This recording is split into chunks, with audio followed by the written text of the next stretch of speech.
হরে কৃষ্ণ, রাধে রাধে। হরে কৃষ্ণ, রাধে রাধে। হরে Krishna, Radhe Radhe. Hello বন্ধুরা, চলে এলাম আবার আজকে আমরা অমৃতময়ের অমৃত কথা শোনার জন্য।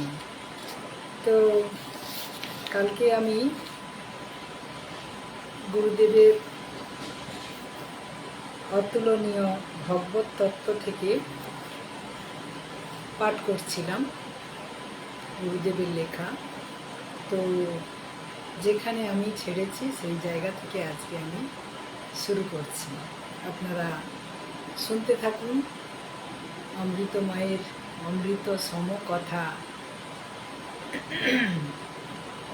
আমরা শুনব এবং এই কথার মধ্য দিয়ে অনেক কিছু আমরা জানব। তো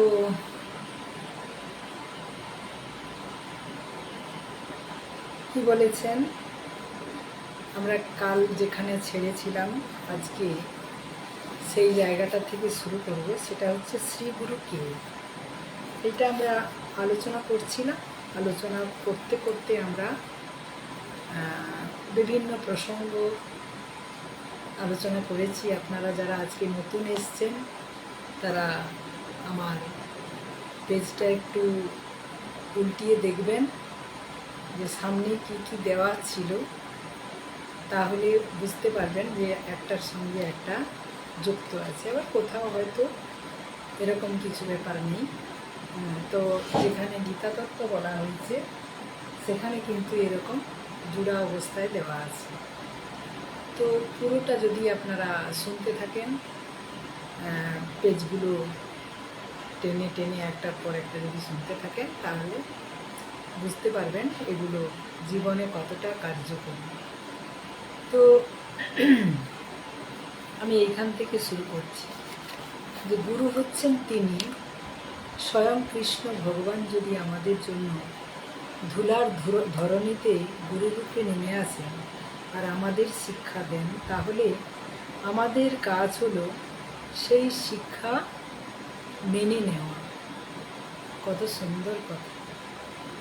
তিনি গোলক ধাম ছেড়ে, যেখানে গোলকে তিনি কত সুখে থাকতেন, আর আমরা তো জানি এই ধরার পৃথিবীতে কত রকম দুঃখ যন্ত্রণা কষ্ট আমাদের সহ্য করতে হয়। তো ভগবান যে এসেছিলেন, তিনি যে দুঃখ পাননি এমনটা নয়। রাম অবতারেও আমরা দেখেছি, আর কৃষ্ণ অবতারেও দেখেছি, এবং চৈতন্য অবতারে, প্রত্যেকটি অবতারেও কিন্তু তিনি যথেষ্ট পরিমাণে দুঃখ কষ্ট লাঞ্ছনা পেয়েছেন এবং সেগুলোর মুখোমুখি হয়েছেন। আমরাও যেমন পাই তেমনই তিনি পেয়েছেন। তো কেন, কি দরকার ছিল, কিসের জন্য আসার লাগে? অর্থাৎ তিনি তো পরমপিতা পরমেশ্বর, তাই সন্তানের দুঃখ তিনি দেখতে পারেন না। তাই তিনি সর্বসময়ে কিভাবে সন্তানের সুখ হবে আমরা অবুঝ, কিছুই বুঝি না। তাই তিনি বারবার এই পৃথিবীতে এসেছেন আমাদের বোঝানোর জন্য, অর্থাৎ আমাদের জীবনটা কেমন চলা উচিত সেটা জানানোর জন্য। কিন্তু আমরা মূঢ়, আমরা বোঝারও চেষ্টা করি না আর জানারও চেষ্টা করি না। তাই আমাদের দুঃখের শেষ নেই। শোনো শোনো নিত্যানন্দ, শোনো হরিদাস, সর্বত্র আমার আজ্ঞা করহ প্রকাশ। অর্থাৎ মহাপ্রভু নিত্যানন্দ প্রভুকে এবং হরিদাস ঠাকুরকে বলেছেন যে সর্বত্র আমার আজ্ঞা করহ প্রকাশ, অর্থাৎ হরিনাম প্রচার করো। তো নিত্যানন্দ প্রভু এবং হরিদাস ঠাকুর এই হরিনাম প্রচার করতে গিয়ে কত না সমস্যার সম্মুখীন হয়েছে। তবুও কোথাও থেকে তিনি বিমুখ হয়ে ফিরেননি। অর্থাৎ যতটা সম্ভব পেরেছেন সমস্ত রকম দুঃখ কষ্ট সহ্য করে তিনি বলছেন যে যারে দেখে তারে বলে দন্তে করি ঘাস, আমারে কিনে আন লও বল মুখে বল হরিনাম। তাহলে এই যে কথাগুলো পদকর্তারা লিখেছেন, তার মানে কি আমাদেরকেও এমনটা করতে হবে যারা আমরা একটু বুঝতে পারবো এই আধ্যাত্ম জগতের বিষয়গুলো বা অমৃতময়ের অমৃত কথা যারা একটু শ্রবণের মাধ্যমে আমরা গ্রহণ করতে পারবো, তারা আমরা কিন্তু আমার পাশে যিনি আছেন তাকে কিন্তু বোঝানোর দায়িত্ব থাকে আমার। এবার আমি বোঝাবো, হয়তো তার তাড়াতাড়ি সে নাও বুঝতে পারে, তার হয়তো অনেকটা সময় লেগে যেতে পারে, কিন্তু শেষ পর্যন্ত আমাকে বুঝিয়ে যেতে হবে। যেমন নিত্যানন্দ প্রভুকে যখন জগাই মাধায় মেরেছিলেন, তখন তিনি বলেছিলেন, মেরেছ কলসির কানা, তা বলে কি প্রেম দেব না। অর্থাৎ এই জড় সংসারে আমরা অনেক রকম লাঞ্ছনা যন্ত্রণা এগুলোর সম্মুখীন হই। অর্থাৎ যারা একটু হরিভক্ত হয়েছেন, যারা একটু হরি নাম করছেন, তাদের পেছনে আমরা অতি সহজে লেগে পড়ি। তো সেক্ষেত্রে সমস্যা তৈরি হয়। কিন্তু আমি যদি সমস্যা হচ্ছে বলে আমি যদি এককভাবে করবো বলে ওই জায়গা পরিত্যাগ করি, তাহলে কিন্তু ওই জায়গাটা হরিনাম কোথায় হয় না, না ভাগাড়ে হরিনাম হয় না। তো আর সর্বত্র হরিনাম হয়, শুধু ভাগাড়টি বাদ দিয়ে। তাই যে সংসারে হরিনাম হয় না সে সংসারটা কিন্তু ভাগাড় সংসার। অর্থাৎ সেখানে সকাল থেকে কলহ চলতে থাকে আর ভাগার সময় সেখানে দুর্গন্ধ ছুটতে থাকে। তো এই হরিনামের অমৃত সুধা যদি কোনো সংসার সঠিকভাবে পালন করে বা পান করে, তাহলে সেই সংসারের সৌন্দর্য মহিমা সব কিছুটাই একটা সুন্দর পরিবেশ তৈরি হয়েছে। তবে আমি বলবো যে এটা অনেক আগেকার ব্যাপার, তো তাই ভাগাড়ে হরিনাম হয় না। কিন্তু যদি সখা শ্রীকৃষ্ণের একটি গুরুত্বপূর্ণ প্রাণ যদি সেই ভাগাড়ে যে পশু ফেলানো হয়, সেটি হচ্ছে গরু। যেখানে আগেকার দিনে গরুকে ফেলানো হতো, তো আরও ছোট ছোট প্রাণী যেগুলো সাধারণত এই প্রাণীগুলোকে আমরা ভাগাড় সেই জায়গাটাকে বলি, যেখানে যখন গরু মারা যেত তাকে নিয়ে গিয়ে ভাগাড়ে ফেলানো হতো। তো গরুকে আমরা পুজো করি, তো সে কথা বলতে পারে না ঠিকই, কিন্তু তার প্রত্যেকটি জিনিস ভগবানের সেবায় লাগে। তাহলে ব্রাহ্মণ সম ওই শরীরটা গোবিন্দের সেবায় লেগেছে, মানে তার চামড়া দিয়ে খোল তৈরি হচ্ছে, সেটাও গোবিন্দের নাম কীর্তনের কাজে লাগছে।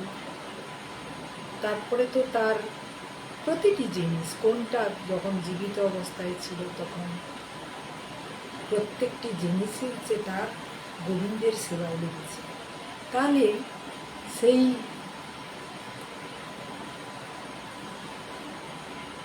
গরু গোমাতা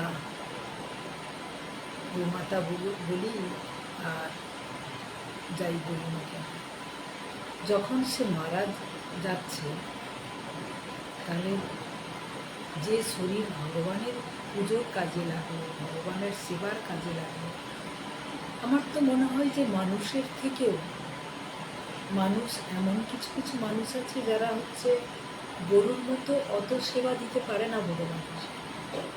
তো তাকে আমরা যখন দাহ করতে নিয়ে যাচ্ছি, তাকে আমরা খোল করতাল হরিনাম সংকীর্তনের মাধ্যমে নিয়ে যাচ্ছে, কিন্তু এই গরু যে হচ্ছে দিয়ে যায়, ভগবানের সেবার কাজ করে। আর আমরা তো জানি গোবিন্দ যখন এসেছিলেন তিনি গরু কত পছন্দ করতেন, গরু চড়াতেন তিনি, এবং তার পরিষেবা কীভাবে দিতেন এবং প্রত্যেকের নাম ধরে তিনি ডাকতেন। এই যে বিষয়গুলো, এগুলো একটা আলাদা প্রেম। তাহলে এরা হচ্ছে গোবিন্দের পোষ্য। গোবিন্দের পোষ্য মানে তাকে আমরা যখন ভাগাড়ে নিয়ে যাই, যেখানে নিয়ে যাই, তাকে কিন্তু এই খোল করতাল সংযোগে যদি নাম কীর্তনের সাথে নিয়ে যাওয়া হতো, আগেকার দিনে তো এটা চালু ছিল না, তো আমার মনে হয় যে ওই জায়গাটাও হরিনাম থেকে ফাঁকা থাকত। তার নাম কোথায় করা যায় না, কোথায় করা যায় না, কোনো জায়গাটা আমার মনে হয় ফাঁক রাখার ব্যাপারই নেই। তো সেই নাম প্রচার করতে গিয়ে নিত্যানন্দ প্রভুর এবং হরিদাস ঠাকুর তো নামাচার্য হয়ে গিয়েছিলেন এই নামের দ্বারা। তিনি প্রচার কার্যে একটা সময় বসে গিয়েছিলেন, এবং এখনো পর্যন্ত আমরা যদি হরিধামের যাই, সেই বৃক্ষ দেখতে পাবো যেখানে তিনি বকুল বৃক্ষ, সিদ্ধ বকুল, যেখানে বসে তিনি তপস্যা করেছিলেন, অর্থাৎ নাম সংকীর্তন করেছিলেন। সেই বৃক্ষ আজও জীবিত, আজও কত বছর আগের ঘটনা, আজও সেই বৃক্ষ মানে এই অমৃত সুধা পান করে একটা বৃক্ষ যদি অমৃত হয়ে যায়, মৃত্যুঞ্জয় হয়ে যায়, তাহলে এই সুধা যদি আমরা পান করি, আমরা কি না হতে পারি। আমরা তো এগুলোকে অনুভব করি না, তাই আমরা সব কিছুটাকে উড়িয়ে দিই, অর্থাৎ আমরা গ্রহণ করি কিন্তু ততটা গুরুত্ব দিয়ে গ্রহণ করি না। সেই জন্য আমাদের প্রাপ্তি হয় না বলেই কিন্তু আমরা হতাশায় ভুগি এবং করতে করতে সেটা ছেড়ে দিই। তো আমি যদি ছেড়ে দিই তাহলে আমি অপরজনকে কি শেখাবো? আমি যদি না প্রাপ্তি লাভ করি তাহলে অপরজনকে কি শেখাবো? তো এখানে বলছেন যে প্রতি ঘরে ঘরে গিয়া করো এই শিক্ষা, ভজ কৃষ্ণ লহ কৃষ্ণ করো কৃষ্ণ শিক্ষা। অর্থাৎ মহাপ্রভু বললেন যে প্রত্যেক ঘরে ঘরে গিয়ে এই হরিনাম প্রচার করো, কৃষ্ণ নাম প্রচার করো। হরে কৃষ্ণ কৃষ্ণ কৃষ্ণ হরে হরে, হরে রাম রাম রাম হরে হরে। এই 16 নাম 32 অক্ষর হরিনাম সংকীর্তন কত মধুর। যদি একবার জীবনে গ্রহণ করতে পারেন তাহলে এর রস, মধুর রস কি তা সহজ আস্বাদন করতে পারবেন। তবে গ্রহণটা সেভাবে হতে হবে। কেবলমাত্র বই পড়লাম, বই পড়ে বিষয়টা জানলাম, সকালে উঠিয়ে আমি মনে মনে বলি সারাদিন আমি যেন ভালো হয়ে চলি, আদেশ করেন যাহা মোর গুরুজনে, আমি যেন সেই কাজ করি ভালো মনে। এটা শিক্ষক মহাশয় বললেন যে এটা পড়ে আসছি, আমরা পড়ে দিলাম, মুখস্থ বলে দিলাম, কিন্তু এর অর্থটা আমি গ্রহণ করলাম না আমার ব্যক্তিগত জীবনে। আমি এটাকে, কারণ প্রতি পদক্ষেপে আমি মিথ্যা কথা বলে যাচ্ছি। তো মনে মনে যতই বলি না কেন, আর গুরুজন যে আদেশ করেন সেই আদেশটাও আমি অমান্য করে দিয়েছি। তো তখন তো আমাকে প্রতি পদক্ষেপে ঠক্কর খেতেই হবে। তো সেটাকে আমার মনে হয় যে যদি প্রকৃত আমি ভুল করে থাকি, তার জন্য যদি গুরুদেব আমাকে কোনো শুধরানোর জন্য যদি কোনো ঠক্করও দেন, আমি মনে করি সেটা হচ্ছে আমার জীবনে গুরুর ভালোবাসার ঠক্কর। অতএব ওই ঠোকরানোটা খেতে আমি অভ্যস্ত। যতটা আমি পাবো তত আমার শুদ্ধিকরণ হবে, তত আমি ঈশ্বর প্রাপ্তির পথে দ্রুত এগিয়ে যাব। যে যত বেশি গুরুর কাছ থেকে এই ধরনের ভৎসনা তিরস্কার পায়, সে তত বেশি তাড়াতাড়ি দ্রুত সংশোধন হয় এবং দ্রুত সে এই পথে এগিয়ে যায়। তো আমি মনে করি যে এরকমটা আমাদের প্রত্যেকেরই পাওয়া উচিত। আমি মনে করি আমি যা করছি গুরুদেব সায় দিচ্ছেন, মানে আমি সবই ঠিক করছি, কিন্তু বাস্তবে তা কিন্তু না।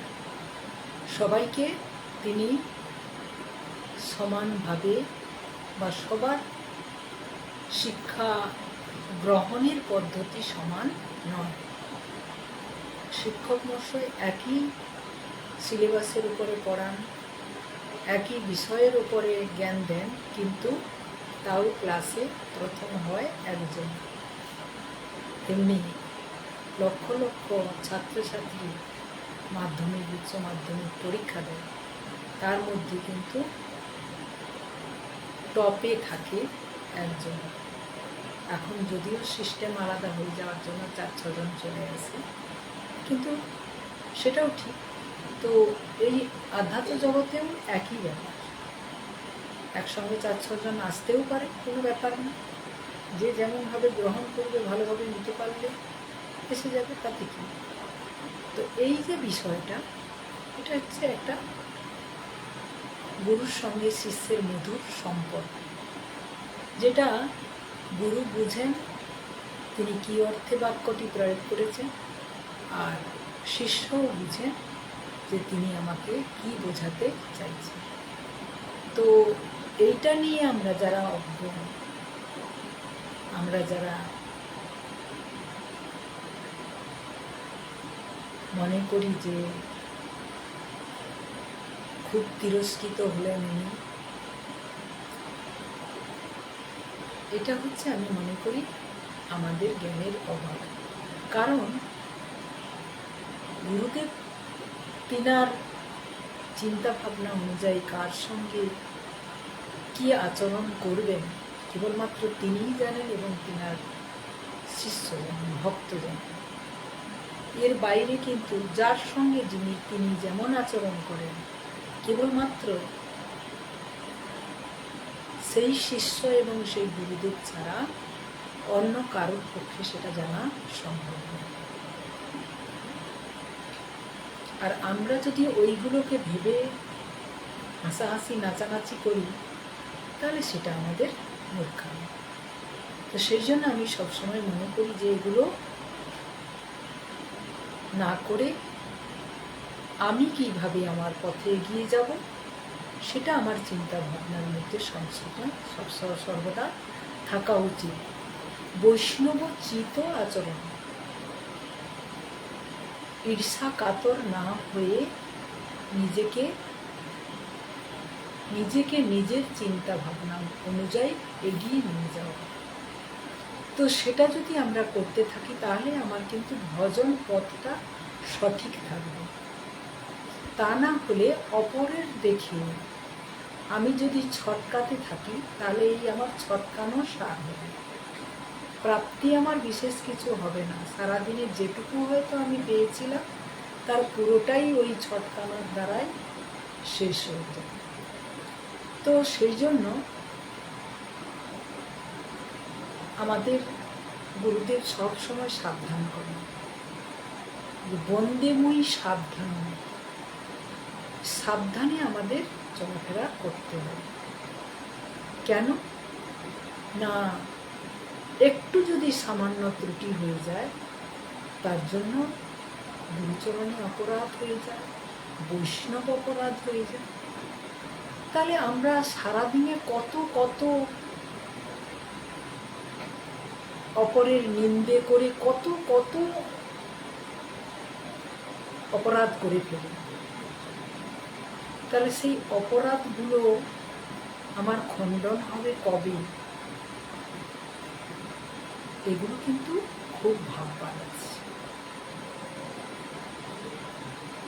তো আমি পড়তে পড়তে যেটা রয়ে গেলাম সেটা হচ্ছে, এই শিক্ষা দেওয়া বা বিতরণ করবার জন্য শ্রীকৃষ্ণ গুরু হয়ে পৃথিবীতে এসেছেন। রাখে হরি মারেকে, মারে হরি রাখে।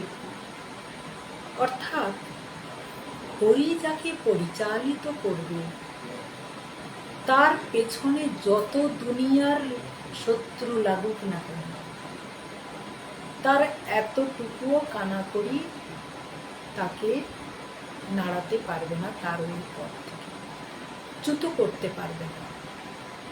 তাহলে এটা যদি আমি বুঝে থাকি, তাহলে আমার কর্ম হবে কারোর পেছনে না লাগা। তো যখন আমি না লাগবো, তখন কিন্তু আমি আমার বিষয় নিয়ে আমার মধ্যে ডুবে থাকি। অর্থাৎ সত্য, সত্য কখনো দুর্বল নয়, সত্য সর্বদা শক্তিশালী হয়। আর সত্য কখনো ভয় পায় না, কারণ তিনি জানেন যে আমি যেটা করছি সত্য উদ্ঘাটনের জন্য করছি। তো সেটাতে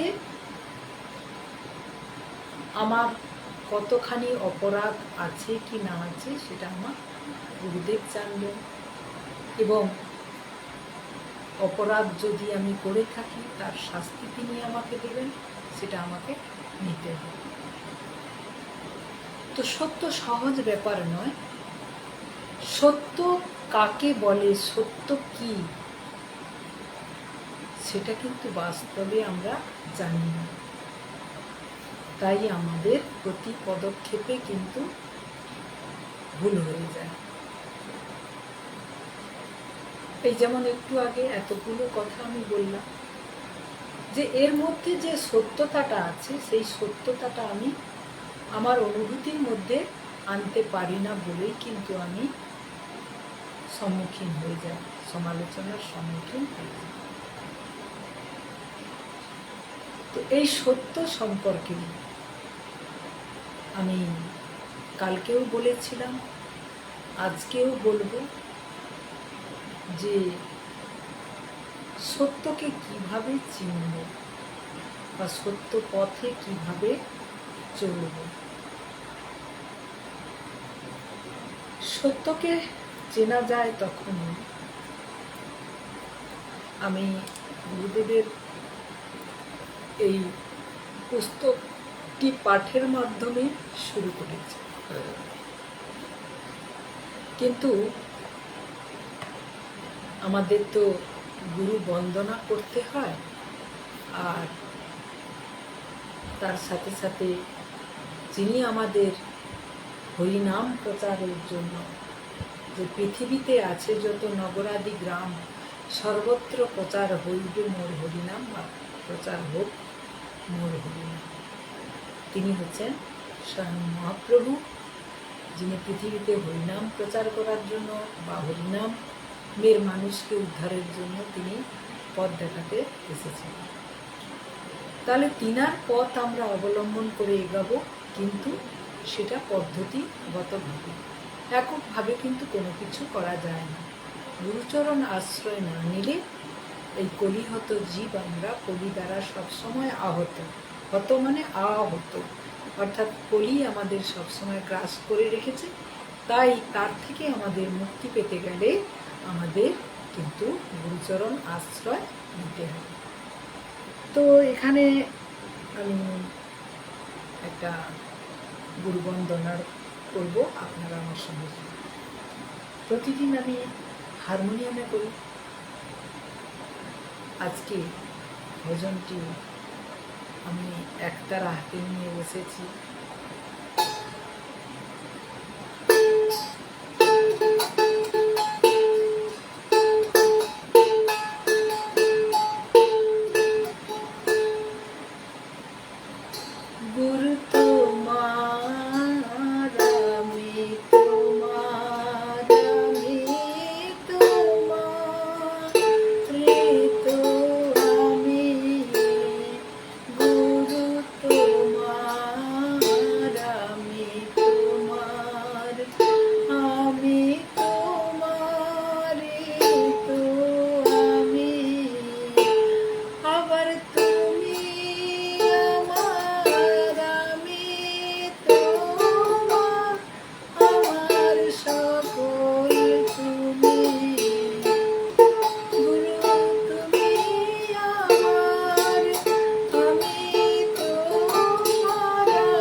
আমি রথ। আমি রথ মানে আমি মানে আমার দেহটা। আমি রথ, তুমি রথী। অর্থাৎ পরিচালিত করছো তুমি কে? না ভগবান শ্রীকৃষ্ণ স্বয়ং গুরুরূপে আমার ভেতরে তিনি আছেন বলে আমার রথ কিন্তু চলছে। সকল কাজের তুমি সাথী। অর্থাৎ আমি যাই কাজ করি না কেন তুমি আমাকে সবসময় সাথ দাও।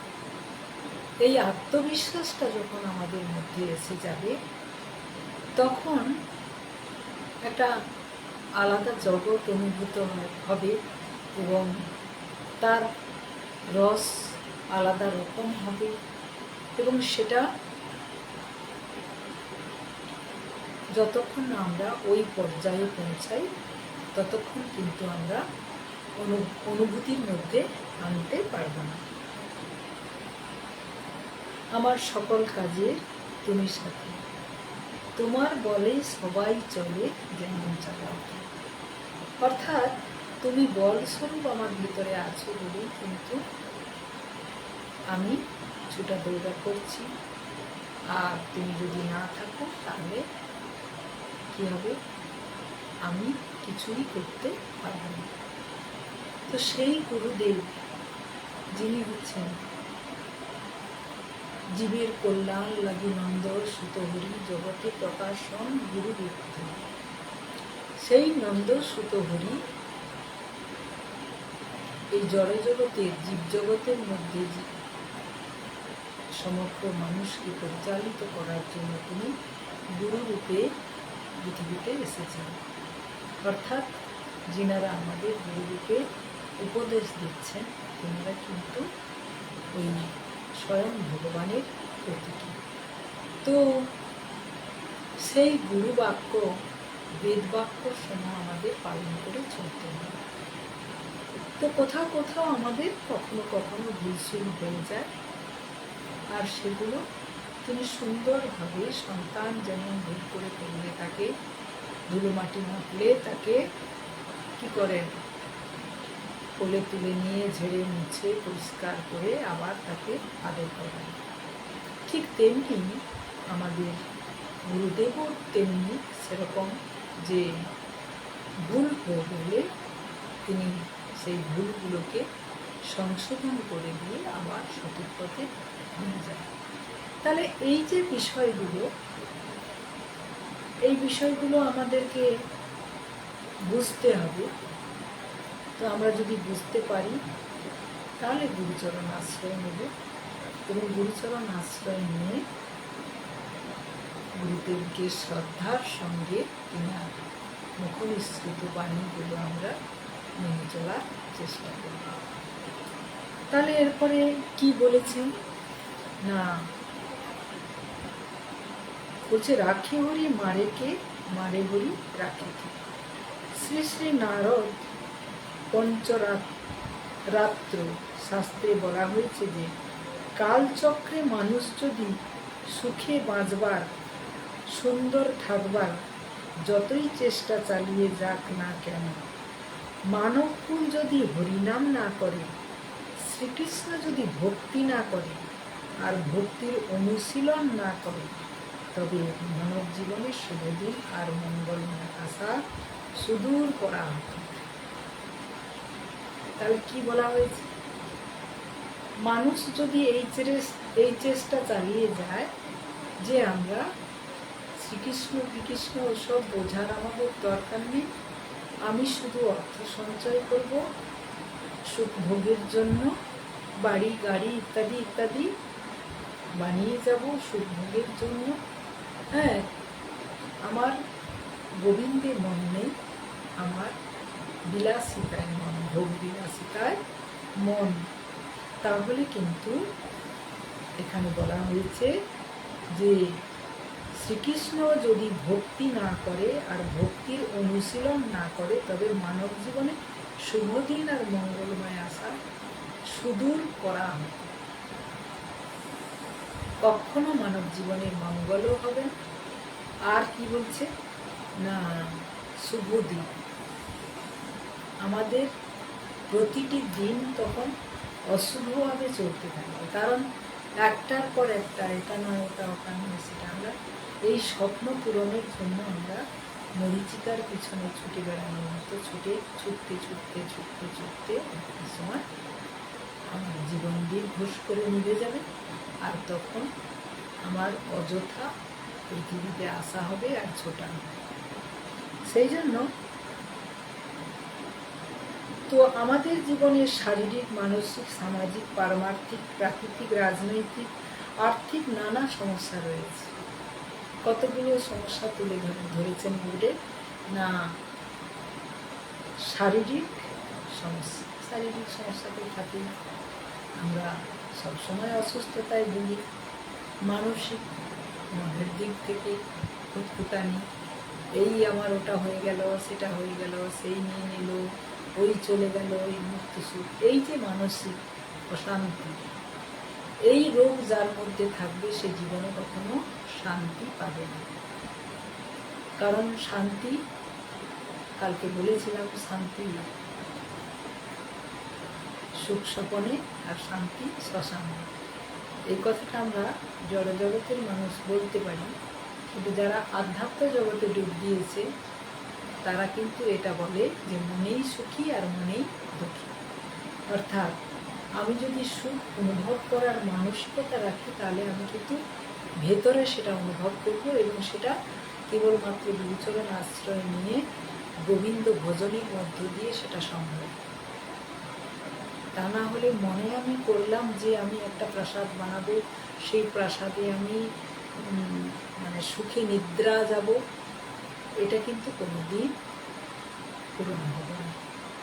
কারণ একটু আগে বলেছি যে গোবিন্দ ভজন ছাড়া কখনো মনে সুখ আসবে না, শান্তি আসবে না, এবং কোনো কিছুই আমরা প্রাপ্তি লাভ করতে পারব না। তাই শান্তি ও স্বস্তির সন্ধান পাবে না, আর পাওয়ার কোনো রাস্তা নেই। তা সে আপনি যতই চেষ্টা করুন, আপনি সামান্য সুরাহা তো পারেন না, সামান্য সুরাহা তো পাবেন না, পরন্তু আরও আপনি সমস্যায় জড়িয়ে যাবেন। কারণ ভক্ত প্রহ্লাদ মহারাজ তার মাকে বলেছিলেন, যখন প্রহ্লাদ প্রভু খুব শিশু ছিলেন, তার মাকে অর্থাৎ মা কয়াধুকে বলেছিলেন, মা আমার পিতা যত বড়ই হোক না কেন, যতই প্রতাপশালী হোক না কেন, শ্রীহরির কাছে উনি অতি তুচ্ছ। অর্থাৎ প্রহ্লাদের বাবা এমন একটা মানে সত্যযুগের মানুষ, তো লক্ষ বছর বাঁচত, তাই তপস্যা করে ভগবানের কাছ থেকে অনেক কিছু প্রাপ্তি লাভ করত। তপস্যার দ্বারা ভগবানের কাছে আশীর্বাদ নিল, এমন আশীর্বাদ যেটা হচ্ছে মানে সে ভেবেছিল যে আমি মৃত্যুঞ্জয় হয়ে গেছি, আমার কোনো মৃত্যু নেই, কোনো অবস্থাতেই আমাকে মারতে পারবে। এই যে দেখুন, এই যে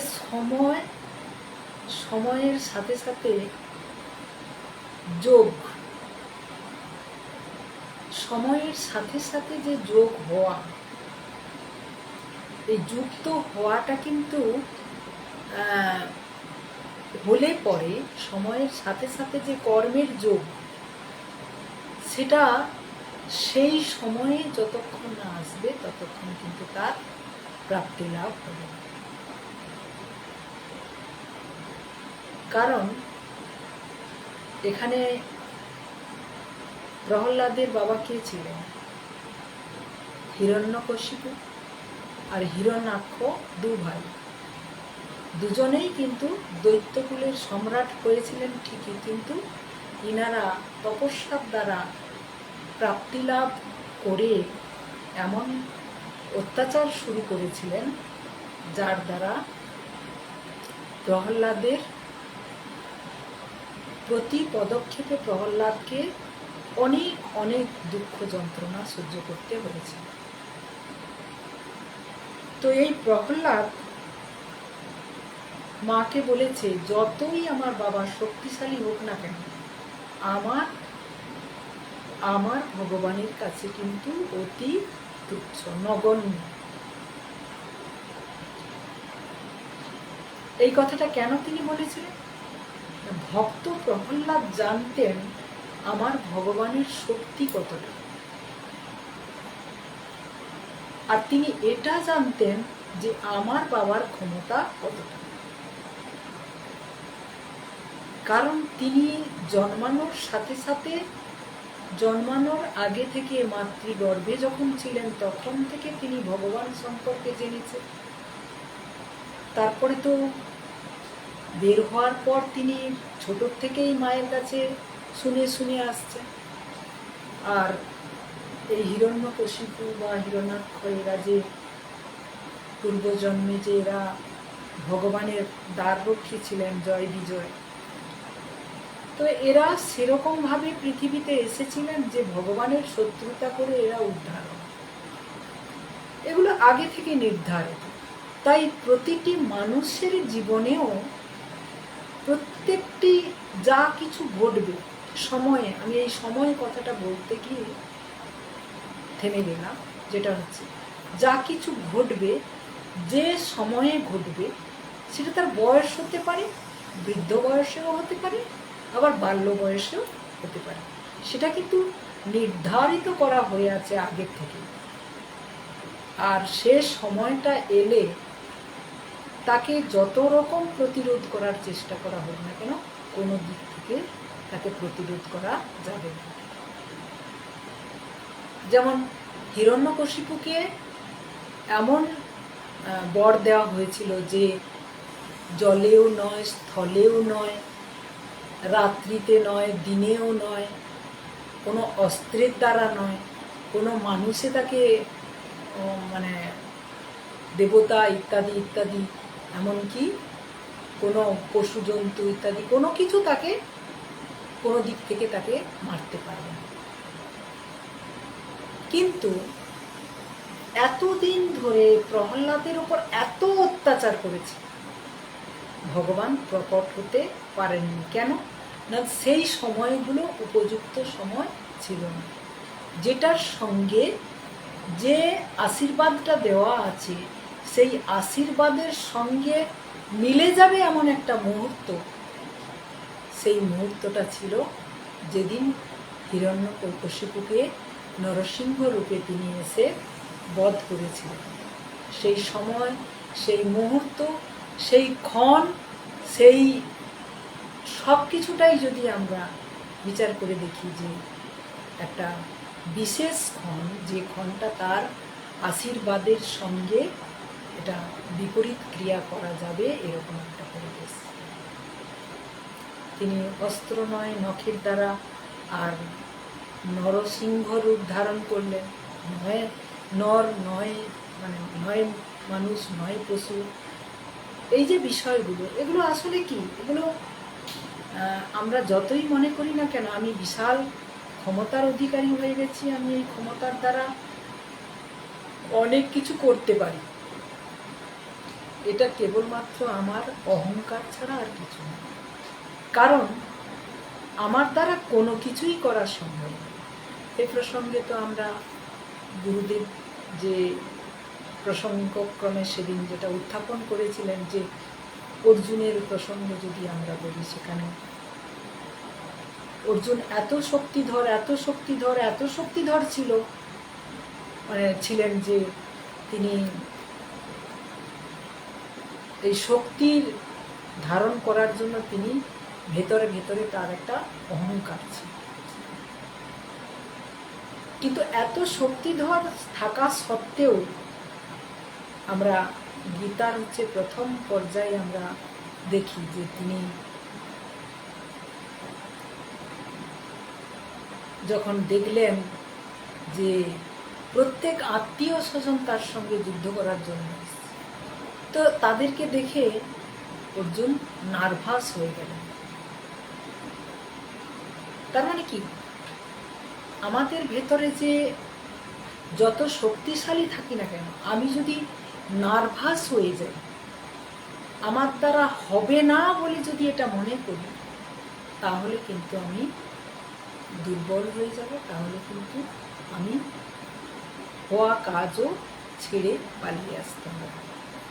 তাহলে ভগবান তখন কি বললেন, যে দেখো তুমি যদি এই যুদ্ধ না করো, ওরা মরবে, ওরা মরে আছে, কেউ জীবিত নেই, তুমি কি মারবে? ওরা সবাই আমার হাতে মৃত, তো তুমি কেবলমাত্র উপলক্ষ মাত্র, তুমি আমার কাজটা তুমি করবে, তোমার ভেতরে থেকে আমি মারব ওদেরকে, এরকমটা আছে। তুমি এর বাইরে যেতে পারো না, কেবলমাত্র নিজের দুর্বলতা প্রকাশ হবে তোমার, এছাড়া আর কিচ্ছু না। আর তুমি যদি এই কাজটা করো, তাহলে তুমি যেমন বীর তেমনি বীরত্বের সঙ্গে তুমি মাথা উঁচু করে বেঁচে থাকতে পারো। তাহলে এই যে উপদেশগুলো, এই উপদেশগুলো গীতার উপদেশ, তিনি 18 দিন ধরে যুদ্ধ চলছিল, 18 দিন ধরে তিনি উপদেশ দিয়েছেন প্রত্যেক দিন। তাহলে সেই উপদেশ কি শুধু কেবলমাত্র অর্জুনকে দেওয়া হয়েছিল? না। আবার কোথায় বলা হয়েছে যে যখন ভগবান পৃথিবী ছেড়ে চলে গেলেন, যাবেন, পৃথিবী ছেড়ে চলে গেলেন, তখন তিনার যে মানে ওই যে 16,100 এতজন যে তার শ্রীকৃষ্ণের মহিষী ছিলেন, তাদেরকে রক্ষা করার দায়িত্ব অর্জুনকে দিয়ে গেছিলেন। তো সেই দায়িত্বটা শেষমেশ কিন্তু তার বীরত্বের দ্বারা সেই দায়িত্বটা অর্জুন পালন করতে পারেনি। তাহলে এখানে বলা হয়েছে কোন ক্ষমতায় বলীয়ান ছিলেন? ভগবান ছিলেন যতক্ষণ, ততক্ষণ অর্জুন তিনাকে অবলম্বন করে শক্তিধর হয়েছিলেন এবং সেই শক্তিটা প্রয়োগ করেছিলেন। এটা ভগবানের সঙ্গে অর্জুনের এমন একটা, তিনি অর্জুনকে এমনভাবে সৃষ্টি করেছিলেন, তৈরি করেছিলেন, যেটা তিনার কাজে অর্জুন সহযোগিতা করবেন। এইভাবে আমরা যে যেখানেই থাকি, যে যেমনভাবেই যাই করি না কেন, যত ছোট কাজ হোক আর বড় কাজ হোক, যেই কাজ হোক, প্রতিটি কাজে তার হাত আছে। তিনি না সহযোগিতা করলে আমরা কুটি মানে কি, খড়কুটো, সেটুকুও আমরা এখান থেকে সরিয়ে ওখানে রাখতে পারব না। আমি যদি মনে করে থাকি যে আমি করেছি, তাহলে সেটা আমার অহংকার, আর সেই অহংকারী ব্যক্তি কোনোদিন উঁচু হয়ে দাঁড়াতে পারবে না। কারণ সর্বত্র গুরুরূপে তিনি আসেন আমাদেরকে শিক্ষা দেওয়ার জন্য, এবং এটা আমাদেরকে গ্রহণ করতে হবে। আর তিনার দেখানো পথে আমাদেরকে সচেতনভাবে চলতে হবে। তো এখানে আরো বলেছেন যে সত্যযুগের ধর্ম হলো শ্রী বিষ্ণুর ধ্যান করা, ত্রেতা যুগের ধর্ম হলো যাগযজ্ঞ করা, দ্বাপর যুগের ধর্ম হলো শ্রী বিগ্রহ পূজা অর্চনা করা, এবং কলিযুগের ধর্ম হলো হরিনাম কীর্তন করা। বলা হয়েছে কলিযুগের বুদ্ধিমান ব্যক্তি মাত্রই হরি কীর্তনে ব্রতী হবে। গুরুদেব কত সুন্দরভাবে একটা কথা এখানে প্রয়োগ করেছেন, বুদ্ধিমান ব্যক্তি। যেজন কৃষ্ণ ভজে সে বড় চতুর। তার মানে চতুর ব্যক্তি ছাড়া চতুরের শিরোমণিকে চিনতে পারবে না, ধরতে পারবে না, বুঝতে পারবে না। তাই আমাদের বুদ্ধির পরিচয় দিতে হবে, নির্বুদ্ধিতা নয়। আর যারা একটু এই পথে এগিয়ে যাবে, তাদের পেছনে লাগার মানুষের অভাব হবে না। আপনি যদি চর্চা করেন, কৃষ্ণকে জানার চেষ্টা করেন, আমার ছাত্ররা বলে, ম্যাডাম আপনি তো এত কৃষ্ণ কৃষ্ণ করেন, আপনার কৃষ্ণ তো খায় না, আমরা যে এত প্রসাদ দেখাই, ভোগ দেখাই, আপনার কৃষ্ণ তো খায় না, আমাদেরকে তো ফেরত দিয়ে দেয়। আমি তখন তাকে বললাম, তুই বলছিস খায় না, খায় না যে সে তুই কি করে জানলি? না কেন আমি যা দিয়েছি আমাকে তাই ফেরত দিয়েছে?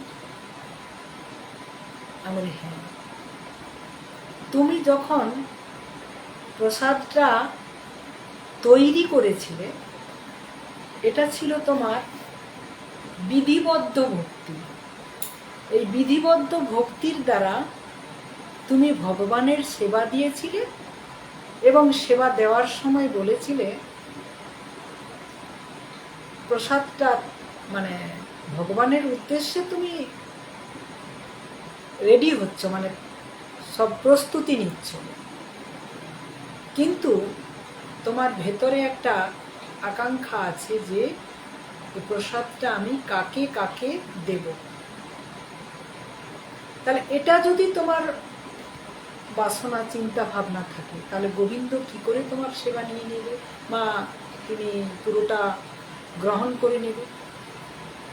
তাহলে তুমি তো ফ্যাসাদে পড়ে যাবে। তারপরে আমরা প্রকৃত কি সেই মন গোবিন্দকে দিতে পেরেছি যে আমি গোবিন্দকে ভোগ লাগাবো আর গোবিন্দ টুকটুক করে খেয়ে নেব? তাই আমরা বলি যে উনি পাথরের প্রতিমা, পাথর হয়ে দাঁড়িয়ে থাকেন, উনি কি নড়া চলার ক্ষমতা নেই, ঘুম পাড়ালে উনি ঘুমান আর আমি যাই করি উনি তাই করেন, যা করাই মানে আমি করলে পরে উনার কোনো নিজস্ব ক্ষমতা নেই বলি। সেই কারণে আমরা বলি কেন তা তিনি কে, তিনাকে আমরা চিনি না বলে ওই জন্য আমরা এইভাবে তিনাকে গ্রহণ করি। রামকৃষ্ণদেব তিনিও মানুষ ছিলেন, কিন্তু মাকে তিনি নিজ হাতে মাকে তিনি খাইয়েছেন। তাহলে আমরা পারি না কেন? আমাদের মধ্যে সেই বিশ্বাস নেই, তাই পারি না। তাই আমি রামকৃষ্ণদেব হতে পারবো না। আমার যে নাম আমি ওটাই। কেন আমি পারি না? আমি কি পারি? আমি সমালোচনা করতে পারি, আমি গোবিন্দের সমালোচনা করতে পারি যে গোবিন্দ তুমি আমাকে কিছুই দিলে না, তুমি আমার সেবাও নিলে না, আর তুমি আমাকে কিছুই দিলে না, আমাকে যা যা চেয়েছি তার একটিও বিন্দুমাত্র তুমি পূরণ করলে না। তাহলে এই যে ভাবনা, এই ভাবনাগুলো আমরা দায়ভার তার উপরে চাপিয়ে দিই, তিনার উপর। কিন্তু আমরা কি এভাবে নিয়েছি কোনোদিন যে তিনি যা দিয়েছেন আমাদের প্রাপ্তিরও অধিক, মানে আমি অতটা পাওয়ার উপযোগী নই? এটা কি কোনোদিন আমরা ভেবেছি? তা তো আমরা ভাবি না। আমরা ভাবি যে তিনি পুজো নিতে জানেন, তিনি দাঁড়িয়ে থাকেন, তিনি আমাদের জন্য কিছুই করেন না। তিনি আমাদের জন্য করছেন বলে কিন্তু আমরা যেটুকু পরিষেবা পাচ্ছি, সেই পরিষেবাটা তিনি দিচ্ছেন বলেই কিন্তু পাচ্ছি।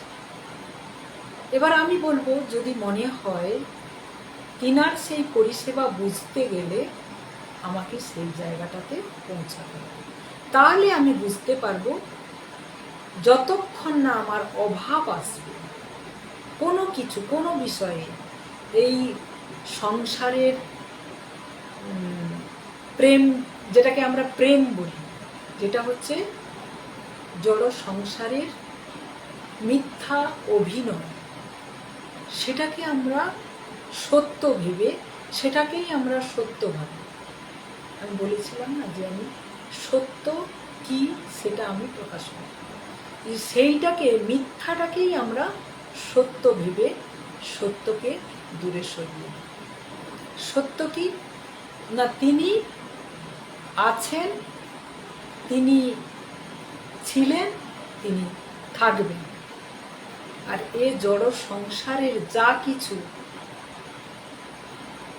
আগেও ছিল না, এখন বিন্দুমাত্র আছে, ক্ষণিকের জন্য আবার চলেও যায়।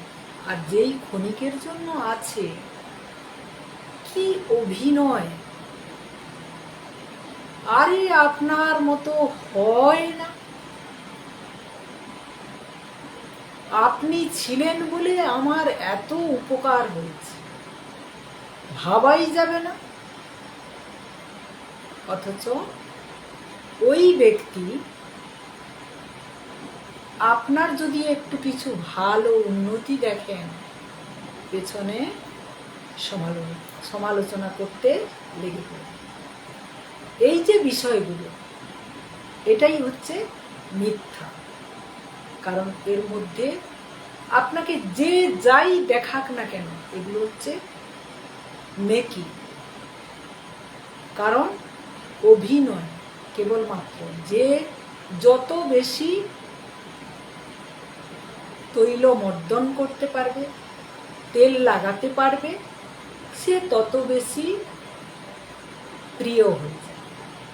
কিন্তু আমরা বাস্তবে যদি ভেবে দেখি যে এগুলোর মধ্যে বাস্তবতা কতখানি আর কতখানি অভিনয়, তখন কিন্তু আমি বুঝতে পারবো। তবে সেই জায়গাটায় পৌঁছতে গেলে আমাকে অনেকটা সিঁড়ি অতিক্রম করতে হবে।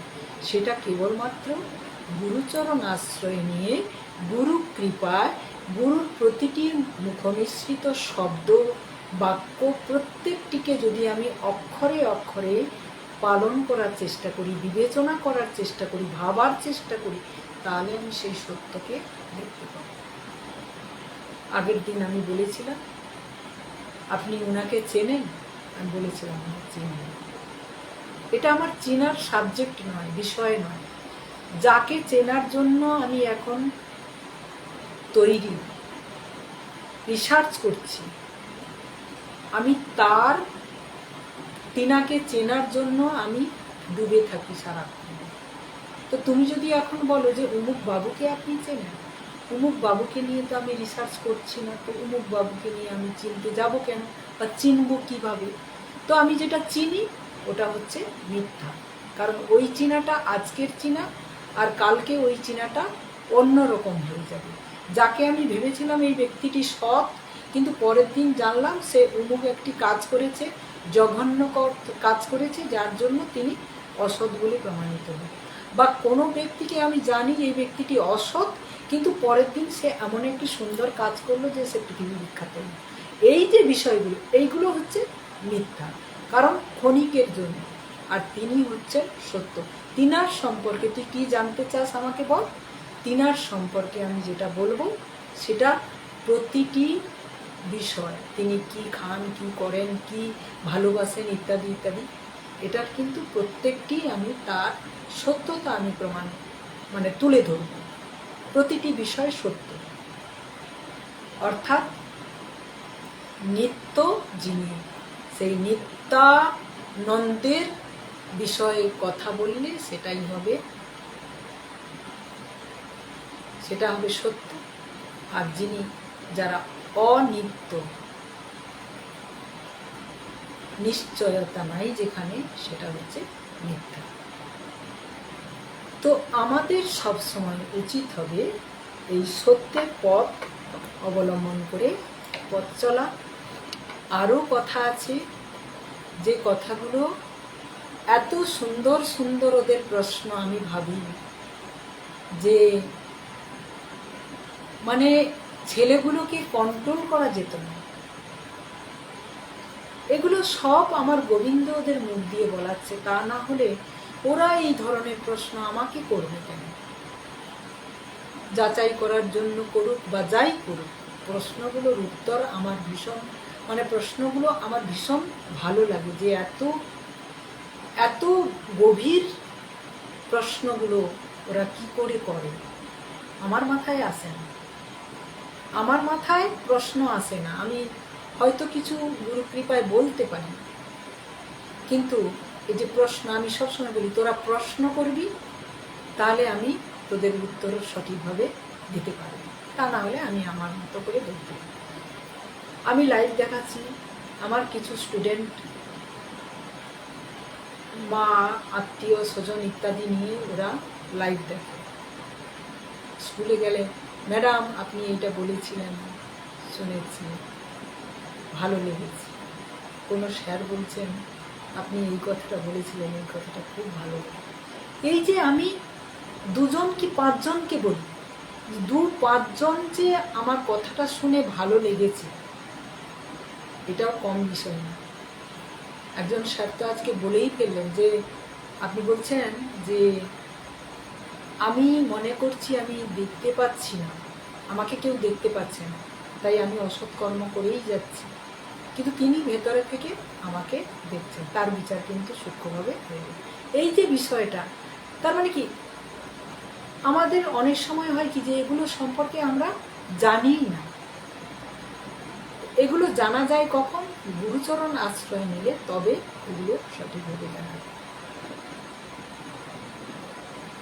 বই পড়ব, পুস্তক পড়ব, সব কিছু করব, কিন্তু গীতা আমরা পাঠ করব, কিন্তু সেই গীতার যে রস, সেই রস সঠিকভাবে যদি আমাদের অনুধাবন করতে হয়, তার জন্য গুরুর কাছে যেতে হবে। কারণ ওই জায়গাটা হচ্ছে গোবিন্দের চরণ প্রাপ্তির কারখানা। ওখানে যতক্ষণ না যাব ততক্ষণ কিন্তু তিনার চরণের মহিমা সম্পর্কে আমরা জানব না। তিনি জেনেছেন বলেই কিন্তু তিনি আমাদেরকে পথ দেখাতে পারবেন। অন্ধকে যদি আমি বলি পথ দেখাও, তাহলে কি সে পারবে আমাকে পথ দেখাতে? পারবে না। তাহলে যে জানে, যে দেখতে পায়, তাকে ধরতে হবে, তাহলে আমি তার কাছ পর্যন্ত পৌঁছতে পারব। এবার আমি ধরলাম, যে জানে তাকে ধরলাম, কিন্তু তিনি বলছেন যে এইভাবে তাকে চেনা যায়। তো মানে আমি, তিনি এইভাবে বলেছেন, সেই ভাবটা না নিয়ে কর্মটা করে যাচ্ছে। ফলে কি হচ্ছে? উবরে উবরে হয়ে যাচ্ছে। কিন্তু কর্ম করার ফলে আমার যেটুকু প্রাপ্তি হলো, আমার 2-4টি আচরণের জন্য সেই প্রাপ্তিটা সঙ্গে সঙ্গে উবে গেল।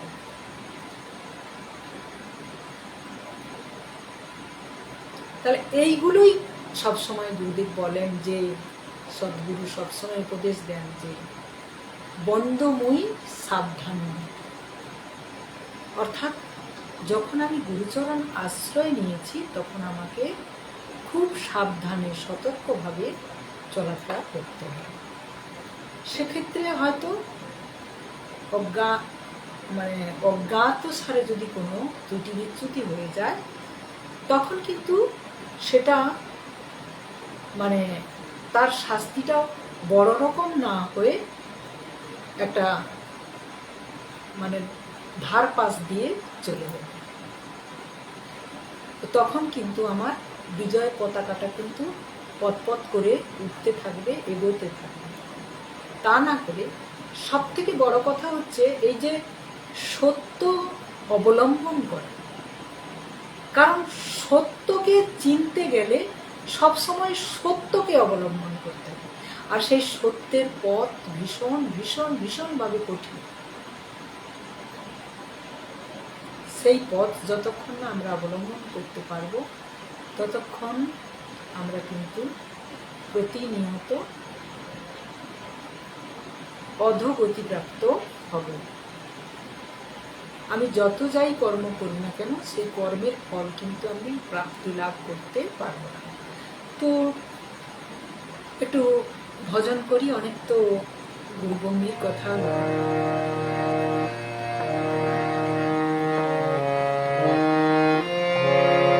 হরি সুন্দর নন্দ মুকুন্দ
যখন ভগীরথের প্রসঙ্গ, কোনো ছাত্র আমাকে প্রশ্ন করেছে, ম্যাডাম গঙ্গার উৎপত্তি আপনি বলুন। আমি বলি, সে তো তোরা ভূগোলে পড়েছিস, আমার থেকে ভালো জানিস, আমি তো বাংলার শিক্ষিকা, আর তোরা হচ্ছে ভূগোলে অনেক ভালো করে পড়েছিস। হিমালয়ের গঙ্গোত্রী নামক গোমুখ গুহা থেকে গঙ্গার বলছে, হ্যাঁ সেটা তো জানি, কিন্তু আপনি আপনার আধ্যাত্ম চেতনা দিয়ে আপনি একটু বুঝিয়ে দেবেন, আর তোদের ভালো লাগবে। বলছে, শুনতে তো চাইছি, আপনি বলুন। তো আমাকে তো বলতেই হয়। তো আমার গোবিন্দ আমাকে যেমন ভাবে বলালেন আমি বললাম, যতটুকু জেনেছি গুরুচরণ থেকে। অনেক অনেক, ওই যে বলি না, একটা বৃষ্টির ফোঁটা ভূমিতে পড়লে সে হাজার বুঁদ হয়ে চারিদিকে ছিটিয়ে পড়ে, তার একটি ক্ষুদ্রাতি ক্ষুদ্র কণা আমি গুরুচরণ থেকে প্রাপ্তি হয়েছি। তাহলে আমি আর কত বড় করে বলতে পারবো? ওই রকম বলবো, ওই রকম খুব ছোট, মানে আমার যেটুকু প্রাপ্তি, সেই প্রাপ্তি অনুযায়ী আমি ব্যাখ্যা বানাচ্ছি। সেটা হচ্ছে যে গঙ্গাকে বলা হয়েছে বিষ্ণু পাদোদিতা, অর্থাৎ বিষ্ণুর চরণ থেকে তিনি উৎপত্তি হয়েছে, চরণের ঘাম থেকে। তো তাহলে ওই হিমালয়ের গঙ্গোত্রী গোমুখ গুহার ভেতরে ওই বুঁদটা এসে পড়ল, আর ভগবানের চরণ থেকে ওদের মানে প্রশ্নের কোনো শেষ নেই।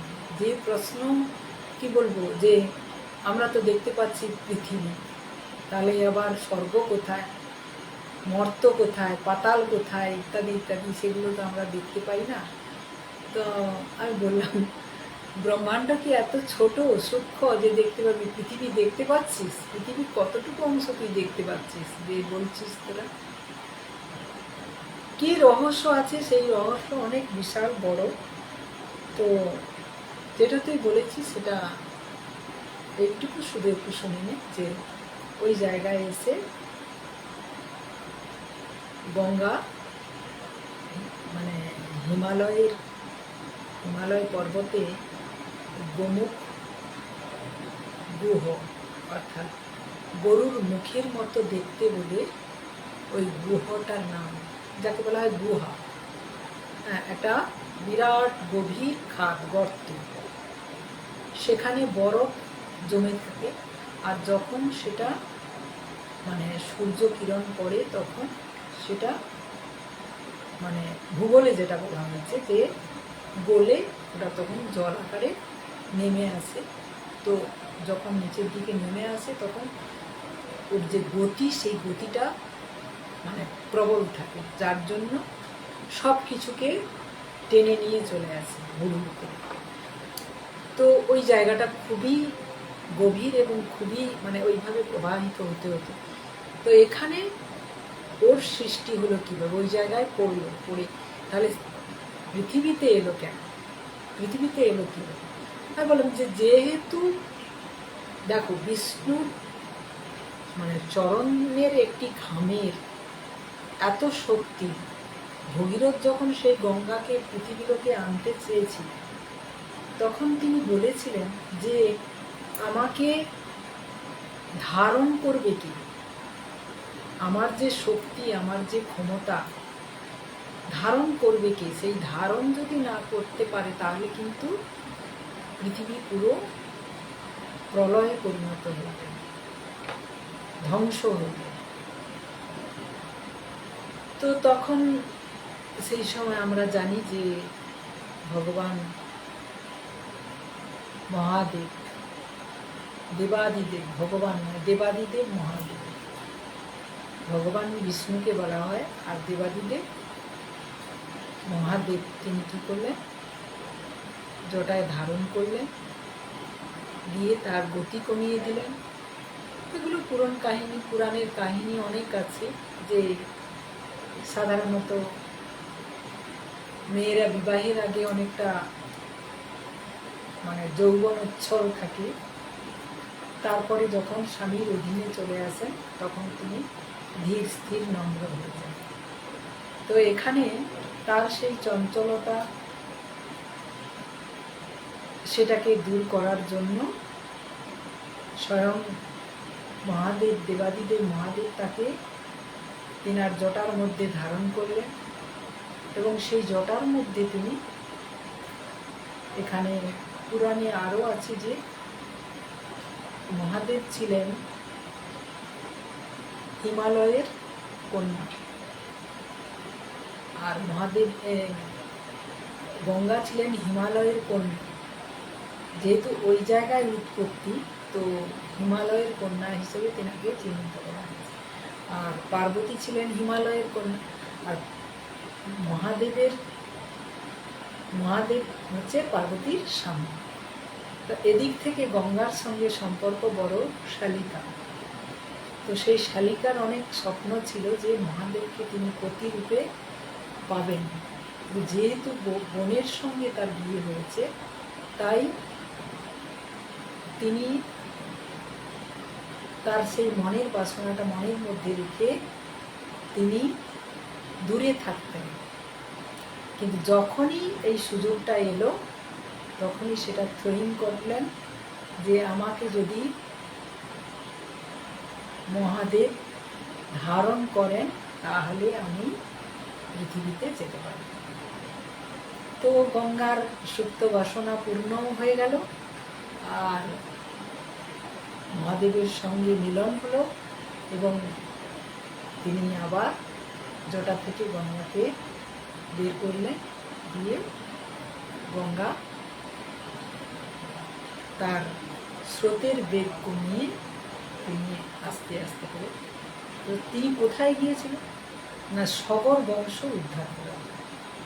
ভগীরথ ছিলেন কপিল দেবের অভিশাপে সগর বংশ ধ্বংস হয়েছে। সেই সগর বংশকে উদ্ধার করার জন্য ভগীরথ সগর বংশের একজন, তিনি তপস্যা করে গঙ্গাকে মর্তে এনেছিলেন। তো সেই সগর বংশ উদ্ধার করার জন্য যে গঙ্গার আগমন, আজ আমরা গঙ্গাকে দেখতে পাচ্ছি চোখের সামনে, এবং সাগর যাত্রা করি, আমরা সাগরে যাই, যেই জায়গাটাতে কপিল দেবের আশ্রম আজও রয়েছে। তো সেই জায়গায় যদিও আমার দর্শন হয়ে ওঠে, বলে সব তীর্থ বারবার, সাগর তীর্থ একবার।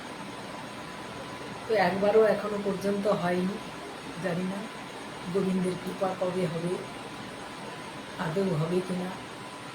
তো গুরু কৃপায় মোটামুটি অনেক জায়গা দর্শন হয়েছে। এবছরও ইচ্ছে ছিল, কিন্তু একই সঙ্গে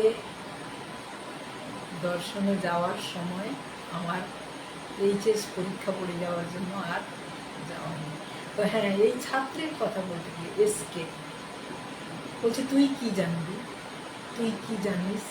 হ্যাঁ, তাকে আমি বলছি কেন এটা বলছিস, ও এসকে বলে হয়েছে তো কি হয়েছে তুই জানিস, ও কত ধ্যান দিয়ে শোনে, তুই শুনতে পারিস না, কিন্তু তুই ওকে বলছিস কথাগুলো কেন না? ও জানে এখানে কোনো ধর্ম আলোচনা হয় না, এখানে আমাদের মানুষ হিসেবে কি কর্মটা করা উচিত, কোনটা সত্য কোনটা মিথ্যা, সেই সম্পর্কে ম্যাম আমাদের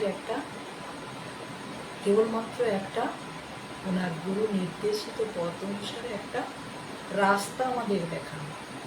তো সেই রাস্তাটা আমি চেনার চেষ্টা করি, সেই মানসিকতা নিয়ে ও কিন্তু সবসময় আমার লাইভেও থাকে, এবং যেখানে আমি স্টোরিতে যে এগুলো দিই আপনারা দেখবেন, খুব লক্ষ্য করবেন, প্রতিনিয়ত রেগুলারই দেখে। তাহলে এই যে ব্যাপারগুলো আসলে আমরা মনের মধ্যে মানে কুচিন্তা ভাবনা থাকলে আমরা সবসময় এরকম ভাবি যে কি বলবো, বিচার করি, সঙ্গে সঙ্গে বিচার করতে বসে পড়ি। কিন্তু আমি যদি ভাবি যে আমি প্রকৃত কতটা বুঝেছি, আমি ওকে বিচার করবো আমি কতটা বুঝেছি, সেটা যদি আমার মধ্যে আসে তাহলে কিন্তু আমি এটা কখনো করব না। তো আমাদের এই সত্য চেনার রাস্তায় নেমেছি আমরা শ্রীধাম গুরুকুঞ্জ আশ্রমের প্রভুপাদের শ্রীচরণ থেকে যেটুকু প্রাপ্তি লাভ করেছি তার কিঞ্চিত মাত্র আমি তুলে ধরতে চেষ্টা করছি গুরু গোবিন্দের কৃপায়। এবং এটা হচ্ছে মহাপ্রভুর অমোঘ বাণীকে অবলম্বন করে আমার ইচ্ছে কিছুটা সেরকম যে কিছু অন্তত এই বর্তমান পরিবেশ পরিস্থিতি সমাজ ব্যবস্থা সর্বরকম দিক থেকে যেটা আমি আগে দেখতেই পেতাম না, বুঝতেই পারতাম না, কিন্তু এখন সেটা প্রতিনিয়ত চোখের সামনে ভেসে উঠে দেখতে পাই আর ভীষণ কষ্ট পাই যে কি হচ্ছে এগুলো। শিক্ষিত সমাজ থেকে শুরু করে সর্বত্র কিন্তু ওই একইভাবে চলছে। তাহলে আমি এই ছোট্ট জায়গাটার মধ্যে যদি এত কিছু দেখতে পাই স্বচ্ছভাবে, কোথাও সত্যতা নাই, শুধু মিথ্যে আর মিথ্যে ভরা, তাহলে পুরো সমাজ পরিবেশ কেন না মিথ্যে হবে, কেন না কলুষিত হবে, কেন না পরবর্তী প্রজন্ম মিথ্যেকে অবলম্বন করে কেন না তারা মিথ্যের পথ অনুসরণ করে। তো আমাদের প্রত্যেকের উচিত গ্রহণ করা।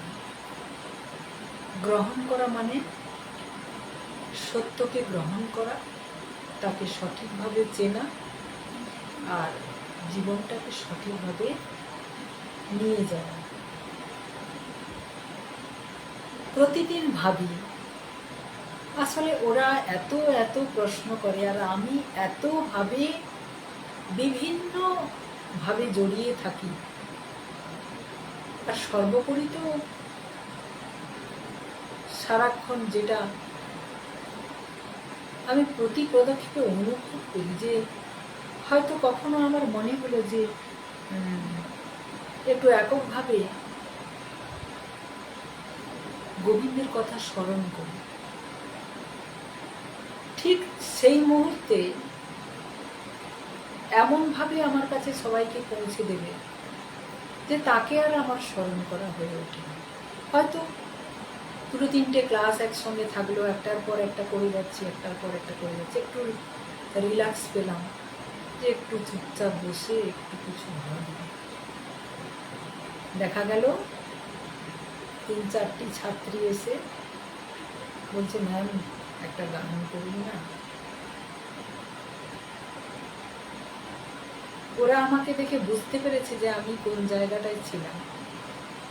তো আমার গোবিন্দ দেখলেন যে জায়গাটা এর অনুপযোগী, মানে আমার যে ভেতরের ভাব সেই ভাবটা গোবিন্দের কষ্ট লাগছে, মানে তিনি এইটাকে কাটানোর জন্য তিনি ওদেরকে পাঠিয়ে দিলেন যাতে করে ওরা আমাকে একটু অন্যদিকে মোটিভটা ঘুরিয়ে দিয়ে আমাকে একটু আনন্দ দেয়। মানে এইগুলো আমি অনুভব করি, প্রতিটি পদক্ষেপে আমি অনুভব করি যে সবই তার ইচ্ছাতেই চলছে, আমি কিছু করতেও পারছি না আর আমার পক্ষে কিছু করাও সম্ভব না। তো ওরা এসে মানে মিষ্টি 4টি মেয়ে 11-এর 4টি ছাত্রী এসে আমার কাছে বসে গেল, ম্যাম বলুন না, ম্যাম বলুন না। আর কি বলবো না, আপনি একটা গান করুন না, একটা ভজন করুন। আমি তোরা শুনবি। আর আমার একটা স্বভাব আছে, সবসময় যখন ভজন তো বলবো, ওরা শুনতে যখন চাইছে, এইটা একটা সুযোগ। এই সুযোগে আমার গোবিন্দের কিছু কথা ওদেরকে শুনিয়ে দিতে হবে।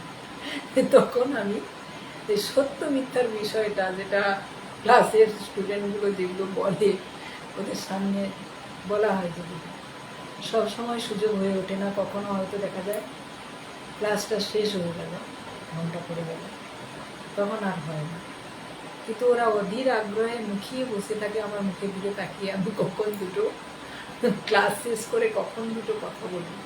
এই যে বিষয়টা, এই যে ভাবটা, এটা যে আমি আনতে পেরেছি, এটার জন্য আমার খুব ভালো লাগে। আমি আনতে পেরেছি নয়, আমার গোবিন্দ যে এইটা কৃপা করেছে আমাকে, আমার খুব ভালো লাগে। আমি সবসময় ভাবি এরা কিছু শুনুক, মানুষ হোক, তা না হলে এদের আচরণ বিধি আমার মোটেও ভালো লাগে না। তো এখন দেখছি ইদানিং ওরা প্রতিনিয়ত এমনকি লাইভও দেখে, আর সেগুলো ক্লাসেও বলে। তো বলে আপনি এখানে কিছু বলুন। আচ্ছা বলবো, সঙ্গে সঙ্গে প্রশ্ন থই, এবং খুব বিদঘুটে প্রশ্ন ওরা বলে, মানে যেগুলো খুব, মানে আমার ক্ষেত্রে কঠিন। আমি এখন আধ্যাত্ম জগতের ওই জায়গায় পৌঁছতে পারিনি, কিন্তু ভীষণ জটিল প্রশ্ন। তো আমি চেষ্টা করি যতটা সম্ভব ওই প্রশ্নগুলোর উত্তর দেওয়ার, কারণ নিরাশ করে দিলে হবে না। একেবারে নিরাশ করে দিলে তখন ও ম্যাডাম কিছু জানে না, অতএব জিজ্ঞাসা করার দরকার নেই। এই হতাশাটা এসে গেলে তখন কিন্তু ওরা আবার যেমন স্রোতে চলছিল চলে গেল। তো এই চারটি মেয়ে এসে যখন বসলো, আমি তো সবসময় একটু আলাদা থাকি, মানে আলাদা, মানে নিরিবিলি পরিবেশ পছন্দ করি। লাইব্রেরিতে বসি, এখানে ওরা লাইব্রেরিতে ওরা পড়ার জন্য যায়। তো আমি ওদের দিকে তাকাইও না কী করছে না করছে, কারণ তারা পড়তে এসছে আর আমি আমার কাজে ব্যস্ত আছি। তো ওরা বই আর কেউ খুলল না, সবাই গিয়ে আমার কাছে বসলো, বসে আবদার, তো সেই আবদার তো রাখতেই হয়। আমি শোনালাম, দুটো লাইন শোনানোর পর অলরেডি তার আগে সত্য সম্পর্কে অনেক কথা বলা হয়ে গেছে। শুধু দুটো লাইন আমি আমার ভজনের দুটো লাইন আমি করলাম এবং তার ব্যাখ্যাটা সম্পর্কে বুঝে, ম্যাডাম ভীষণ মিষ্টি লাগছে, আপনি কালকে আসবেন তো? আর কেন রে না, শুনবো, পুরোটাই শুনবো। আচ্ছা ঠিক আছে, কোনো সমস্যা নেই, গোবিন্দ নিয়ে এলে আসবো, আমি আসার কে আর আমি যাওয়ার কে। তো সেরকম পরিবেশ পরিস্থিতি হলে অবশ্যই আসবো, আর তোমরাও আসতে থাকো। অবসর টাইমে তোমরা এখানে ওখানে ঘোরাফেরা না করে, উল্টো পাল্টা চর্চা না করে এই জায়গায় এসে বসো। এই জায়গায় এসে বসলে আমার কথা শুনতে হবে এমনটা নয়। যদি তোমরা লাইব্রেরি থেকে কোনো বই নিয়েও পাঠ করো, তো আমি ভাবছি দু চারটা এই গুরুদেবের বই দু চারটা ওখানে রাখবো, ওদেরকে ওই অবসর সময় পড়তে দেবো। আসলে এগুলো সবাই সমানভাবে নেয় না তো, যার জন্য আমি অনেক সময় যে কাজগুলো করি এগিয়ে যাই, আবার পিছিয়ে আসি। হ্যাঁ, যার জন্য যতটা পারি মুখে বলা যায় বলি, তো ওটা একটা প্রমাণ হয়ে যায়। অনেক রকম মানসিকতার মানুষজনদের নিয়ে থাকতে হয়, তো সেই জন্য ভালো কথা শুনবেন, ভালো কথাতে নিন্দে, আর মন্দ কথা আপনি বলুন, আগ্রহের সঙ্গে আপনার ওপর ঝাঁপিয়ে পড়ে যাবে কি বলতে চাইছে শোনার জন্য। তো আমরা ওইগুলোতে অভ্যস্ত, তো যার জন্য ওই কথাগুলো বেশি মিষ্টি লাগে। এই অভ্যাসটার পরিবর্তন যতক্ষণ না করতে পারবো ততক্ষণ কিন্তু সার্বিকভাবে পরিবর্তন আসবে না। তো চলুন আমার রাধারানী এবং গোবিন্দের একটি ভজন করছে।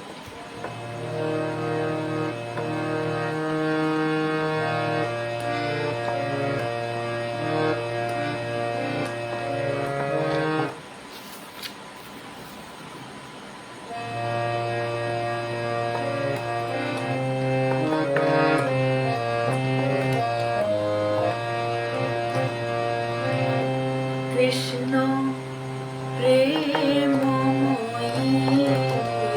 রাধা, রাধা প্রেমময় হরি, কৃষ্ণ প্রেমময়ী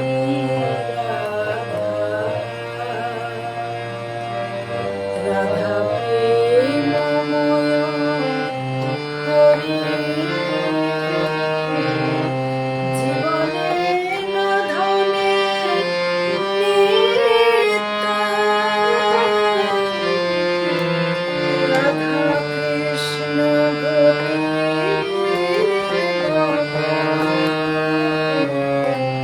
রাধা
Krishna,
Govinda.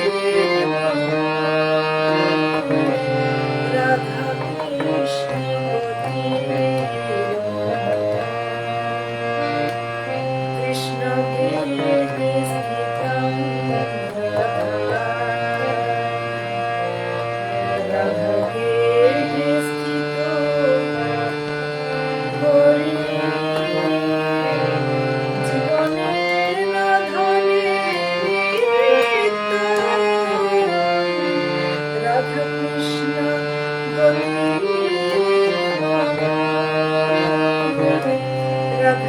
কৃষ্ণ কৃষ্ণ চিত্তা স্থিত রাধা রাধা চিত্ত স্থিত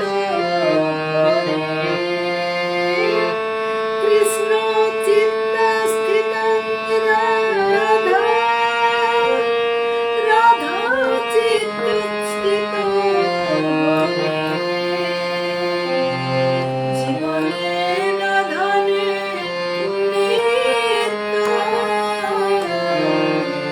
রাধা কৃষ্ণ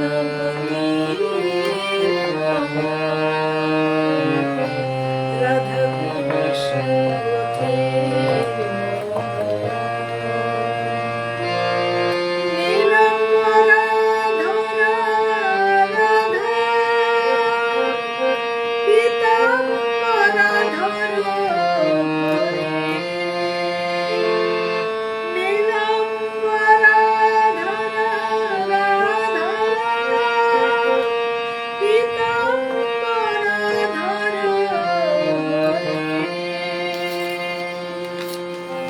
জীবনে নাধনে নিত্য রাধা কৃষ্ণ গতির রাধা কৃষ্ণ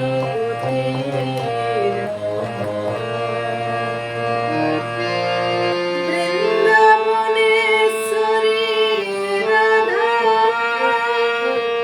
কৃষ্ণ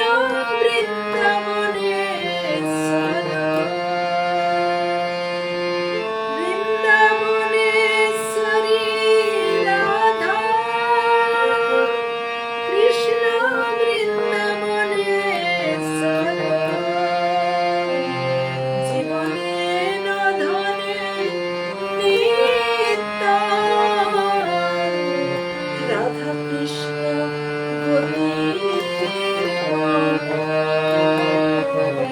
রাধা কৃষ্ণ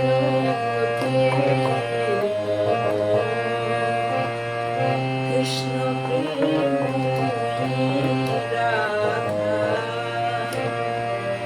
রাধা প্রেমময় হরি কৃষ্ণ প্রেম রাধা রাধা প্রেমময়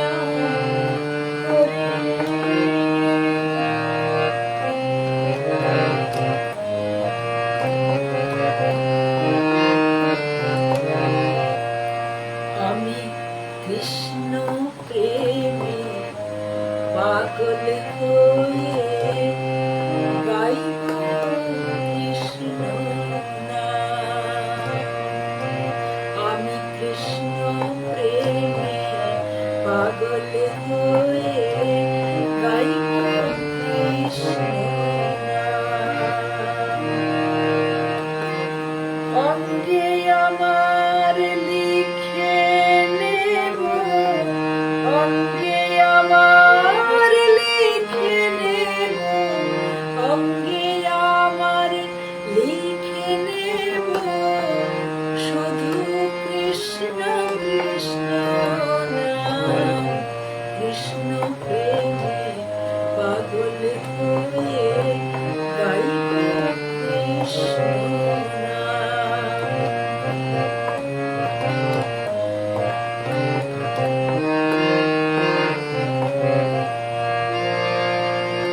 হৃদয় দেব উজাড় করে প্রভুর চরণ পরে হৃদয় দেব উজাড় করে প্রভুর চরণ পরে যোগিনীরাই সাজব আমি প্রেমের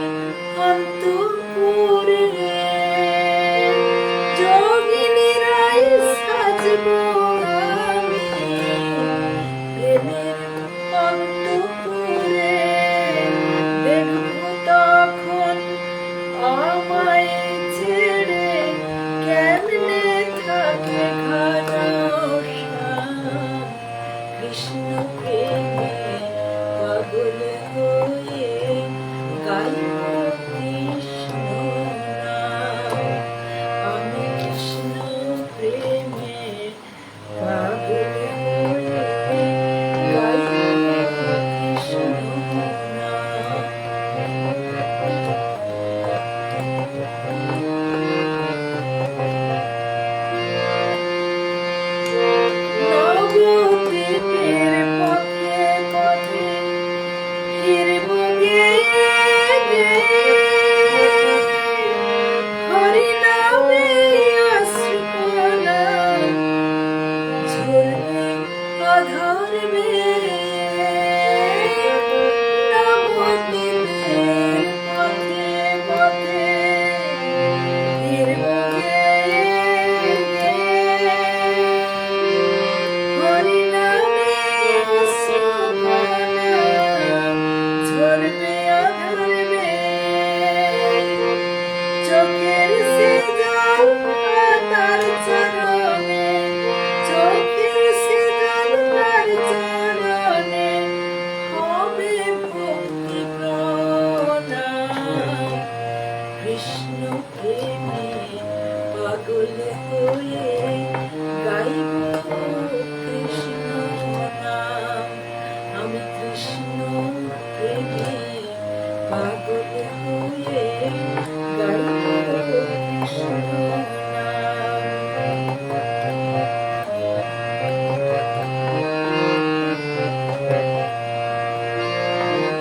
অঙ্গে আমার লিখে নেব, অঙ্গে আমার লিখে নেব শুধু রাধা রাধা নাম। কৃষ্ণ প্রেমে পাগল হয়ে গাইব কৃষ্ণ নাম, গাইব কৃষ্ণ নাম, গাইব কৃষ্ণ নাম। তো আজ এই পর্যন্ত অমৃতময়ের অমৃত কথা। আজকে এখানেই বিশ্রাম রাখলাম। এরপর আমরা আগামীকাল আবার মহাপ্রভু কৃপা করলে আবার আমরা এমনই সময়ে ঠিক 9:30 আবার আমরা লাইভে চলে আসব। প্রচার করলাম শ্রীধাম গুরুকুঞ্জ আশ্রম আস্তারা তমলুক পূর্ব মেদিনীপুর। শ্রী শ্রী গুরুদেবের রাতুর চরণ পদাশ্রিতা গৌর গোপাল কৃষ্ণ বিহার শ্রী শ্রীমতী রবীন্দ্র দাস শ্যামা ওরফে প্রতিমা। জয় নিত্যানন্দ প্রভু, জয় গৌরাঙ্গ মহাপ্রভু, জয় শ্রীকৃষ্ণ, জয় শ্রী গুরুদেবের চরণ স্মরণ করে